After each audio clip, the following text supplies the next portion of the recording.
All right, what's going on, everybody? It's your boy Tyler Gates, aka Tagloud 205. Welcome back to another episode. If you have not already, subscribe, follow, like, comment, and share all of my videos, reels, and TikToks, Snapchats, all of that. Right? I'm getting back on the social media grind. You can follow me on all my social medias. They'll be at the bottom of the screen. I want to get back into this because this Sunday had a little something extra to it. As we're winding down the last 2 weeks of the season, number one overall pick battles, division battles, it's getting crazy. It's getting crazy. I'm going to open up like this. Let's get into the Eagles-Bills, week 17 I have here on my notes. So this was the last home game at New Era Field for the Buffalo Bills. It was cold. It was windy. It was gritty. Josh Allen said, "Let it rain," right? Let it rain. I'm going to say this about Philadelphia. They showed a lot of grit and determination last night. And the reason why I'm going to start with them first, you hold the Buffalo Bills to 12 points, if I'm not mistaken. You hold the Buffalo Bills to 12 points. Yes, you gave up the late touchdown. I get all that. But let's be honest. The offense grind, right? They grinded, and to kind of put it into its proper perspective, it came down to one last play, and the Eagles defense stepped up. Vic Fangio know what he was doing. I mean, Vic Fangio is a respected defensive coach, just like Brian Flores. I do expect both of those teams to get calls about their defensive coordinators potentially being back in head coaching roles. Now, we understand that Brian Flores and Vic Fangio does not have the best head coaching tenures when they were head coaches, but they were in not so great situations at the same time. Denver and Miami at the time, not so great situations. Now, the final score was 13-12 Eagles. That's it. That's literally it. It was a 1-point game, a touchdown, 2 field goals. Literally a touchdown, 2 field goals, and a defensive stop. That's what this game was. Philadelphia survived in the end. Buffalo, the good, the bad, and the ugly just keeps continuing to come. The crumbling continues to crumble. The cookie continues to crumble. The marshmallow continues to melt for the Buffalo Bills. Keon Coleman has to be a factor. You sat him for 2 games this season because he missed practice. That killed your chances right there. That killed your chances. That killed your chances. This Eagles defense lawn mowed through Buffalo's offensive line the whole night, pretty much. 6 punts, a turnover, a block kick. It kept coming. Buffalo looked lost. And shout out to my Uncle Ben, who was a great Buffalo Bills fan, a huge Buffalo Bills fan, by the way. But he knows he's getting that phone call this morning. He knows he's getting that phone call because Buffalo's high-powered offense is bottled up. I mean, where's this high-powered offense we're talking about? James Cook, go Dogs. Keon Coleman, Josh Allen, right? And not even Josh Allen. Take him out of the equation. He's going to do what he does. James Cook, Keon Coleman, Khalil Shakir could have dove for that ball, baby. He could have dove for that ball. He could have dove for that. I'm sorry. He could have dove for that. They forced a crucial defensive stand, or stop rather, on a 2-point try at the end. We've seen it.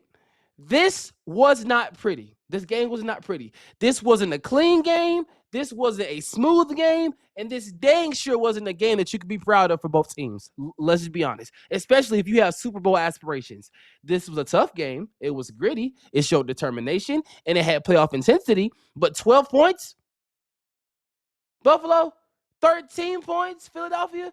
I thought it was going to be more of a high-scoring game. And shout out to my boy Miles Johnson of Miles Johnson TV. Real Talk with MJ. If you have not already subscribed to his channel, Miles Johnson is a respected sports journalist, sports media personality in this industry, and a huge Eagles fan. It's like he said. What did he tell you? He told you how this game was going to play out. And I listened to him. I watched the video. I watched his preview. And he laid it out.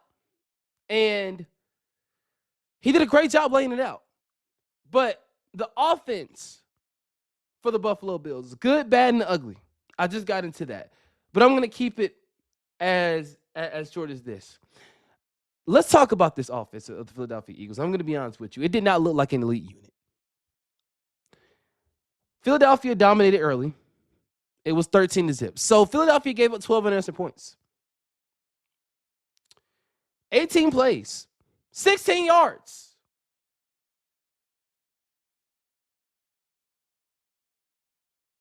You're kidding me. 18 plays and 16 yards. That's not efficiency. That's pathetic. For a Super Bowl team who I think could go back despite all of the controversy surrounding their team. It's pathetic. I can't show empathy towards a team that gets 18 plays, 16 yards in the second half. Right? I mean, Chip Kelly would have got more yards than this if he was the head coach. And I love Nick Sirianni. I think the brother's an absolutely great coach. I think he deserves to still be the coach of Philadelphia. I don't think he should be fired at all. They shouldn't even look at that.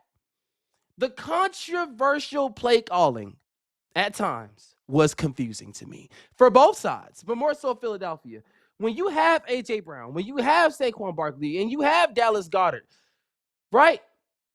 That's supposed to be the driving engine. That's supposed to be the engine that drives the train for Philadelphia. Not always Saquon. Yes, I understand A.J. Brown's going through it right now. Jalen Hurts had to step up a little bit more too. Yes, they won the game, but the defense won the game for them. Shout out Jordan Davis and Jalen Carter. Did an amazing job last night, right? Just don't get into any more fights after the game. That's what they look at. Come on, guys. Come on. Philadelphia's X factors, right? Dallas Goedert set a franchise record for tight end touchdowns.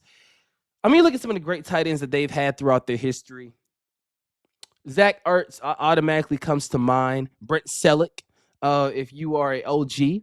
But Dallas Goedert, to me, is definitely among those and will definitely be among those Eagles greats if he stays for a long time and consistently racks up these yards, these seasons that he's putting up, and get another Super Bowl or two. A.J. Brown crosses 1,000 yards. After all the controversy, you crossed 1,000 yards. Good job, buddy.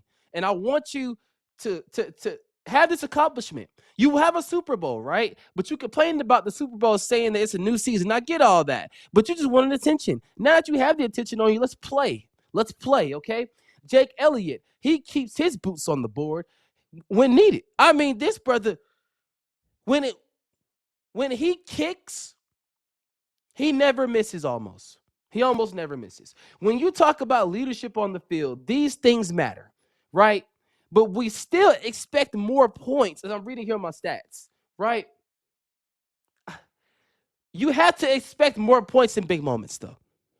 You can't have 18 plays and 16 yards. That's unacceptable. That's unacceptable.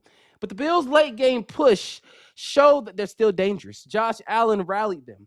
Two rushing touchdowns that I have here late in the fourth quarter, and it got them within one. And they tried to go for a 2-point conversion instead of tying the game. And you see what got him.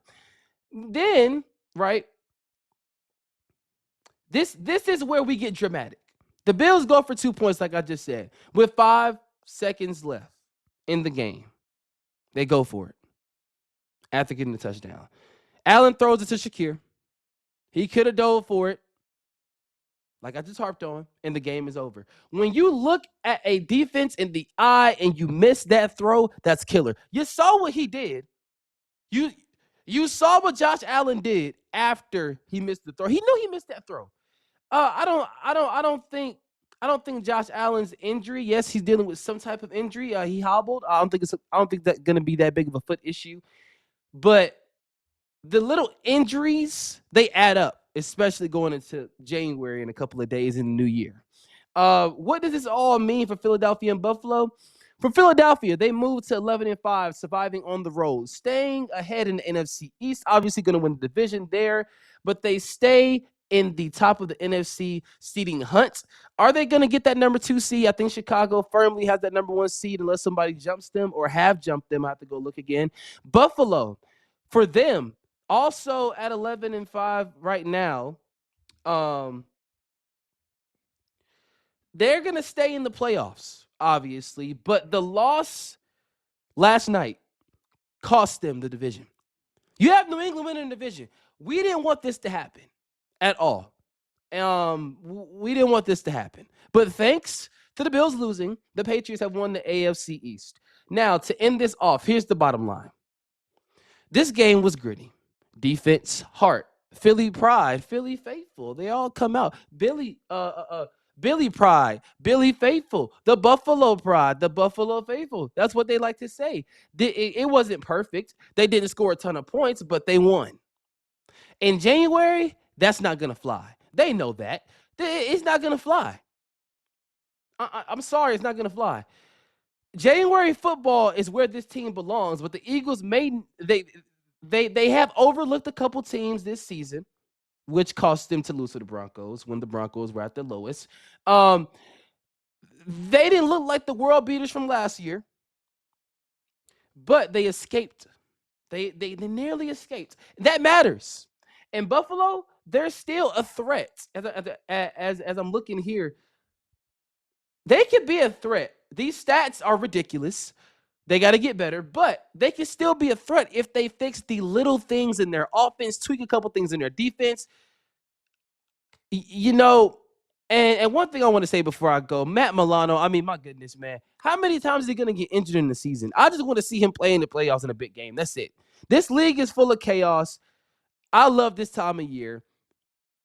MLB free agency, NFL, obviously, playoffs. The NBA trade season has started December 15th, and it will be the trade deadline, but this is the NFL video. But if you have not already, subscribe to the show, subscribe to the channel. I will be live on Millions as well, as you can see in the background. Tagline 205 on Millions. If you have not already subscribed to the show, subscribe to Millions so you can subscribe to me on YouTube and the Millions app. Download the Millions app if you have not already. And we are going to continue to just level up going into this new year. Thank you guys so much for the support. Thank you guys for the love. Stay live, y'all. And I have more football coming to you today. Peace.